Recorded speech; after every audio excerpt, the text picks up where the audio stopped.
এইবাৰ সাংবাদিকক দুৰ্ব্যৱহাৰ যোৰহাট পূৰ্ব ৰাজহ চক্ৰ বিষয়া ৰোনাল্ড নাথৰ বিৰুদ্ধে যোৰহাটৰ এজন ফটো সাংবাদিকক তেওঁৰ কাৰ্যালয়ত অশোভনীয় ব্যৱহাৰ কৰাৰ অভিযোগ। ইতিমধ্যে ভুক্তভোগী সাংবাদিকজনে ৰাজ্যৰ মুখ্যমন্ত্ৰীলৈ এখন অভিযোগ পত্ৰ প্ৰেৰণ কৰিছে। যোৰহাটৰ ফটো সাংবাদিক বিশু চাহাক দুৰ্ব্যৱহাৰ ৰাজহ চক্ৰ বিষয়াৰ। ইয়াৰ পূৰ্বে একেজন চক্ৰ বিষয়াই মাটিবাৰী সম্পৰ্কীয় এটা কামত তেওঁক লগ ধৰিবলৈ যোৱা যোৰহাটৰ এজন জ্যেষ্ঠ সাংবাদিকক সাক্ষাৎ কৰিবলৈ অস্বীকাৰ কৰাৰ অভিযোগ আছে। News desk AIN live.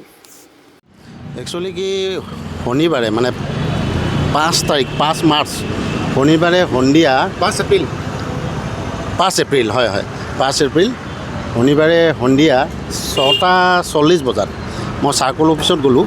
মোৰ কাম এটা আছিলে, ব্যক্তিগত কাম এটা আছিলে। তাৰপিছত মই গৈ পেলাই চাৰ্কল অফিচৰক লগ কৰিলোঁ। তাৰপিছত লগ কৰাৰ পিছত মই সুধিলোঁ নামটো ৰোনাল্ড নাথ।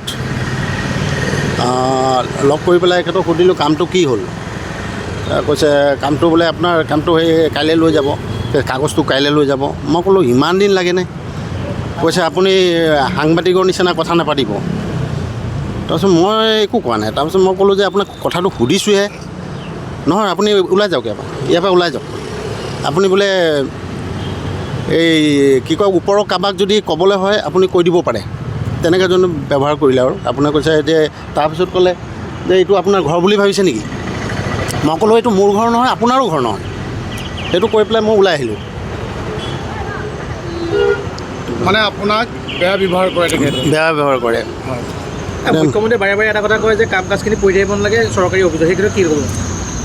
একচুৱেলি তাহাঁতি কাম মানে মুখ্যমন্ত্ৰীয়ে যিটো অনলাইন ছিষ্টেমটো কৰিলে, এই অনলাইন ছিষ্টেমটোত মানে এনেকুৱা হৈছে পাব্লিকৰ পইচাটো কাটি দিয়ে, চৰকাৰী ঘৰত গুচি যায় পইচাটো। কিন্তু চাৰ্কল অফিচত এনেকৈ কামটো পৰি থাকে।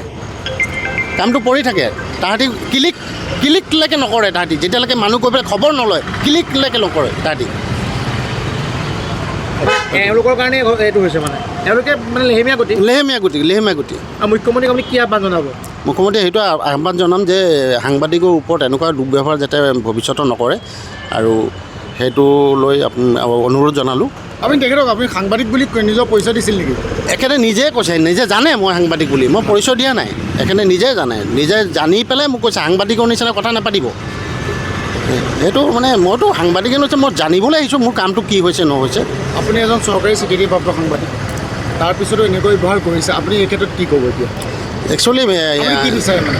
মই বিচাৰোঁ এইটোৰ ওপৰত তদন্ত হওক, তদন্ত হৈ পেলাই বিচাৰ এটা কৰক। ডিচিকো আমি দিছোঁ এইটো। মুখ্যমন্ত্ৰীয়ে এটা কথা কৈছিলে যে সাধাৰণ ৰাইজক আচলতে ভাল ব্যৱহাৰ কৰিবলৈ কৈছিলে, তাৰপিছত এইসকল বিষয়ে এইদৰে ব্যৱহাৰ কৰিলে সাধাৰণ ৰাইজলৈ কি থাকিব? মুখ্যমন্ত্ৰীৰ কথাত একমাত্ৰ ভুৱাঙুল দেখাইছে বুলি ভাবি নেকি? হয় এইটো ইয়াতে একচুৱেলি এনেকুৱা লাগে যে ভালকৈ তাহাঁতি ব্যৱহাৰটো নাজানে নেকি, আৰু এইটো শিক্ষাটো ঘৰৰ পৰা আহিব লাগে, ব্যৱহাৰ কাক কেনেকৈ কৰিব লাগে। সাংবাদিক বুলি নহয়, সকলোকে ভাল ব্যৱহাৰ কৰিব লাগে, সেইটোৱে আৰু। যিকোনো খবৰ আৰু বিজ্ঞাপনৰ বাবে যোগাযোগ কৰক 7896121996, লগতে 7002537271।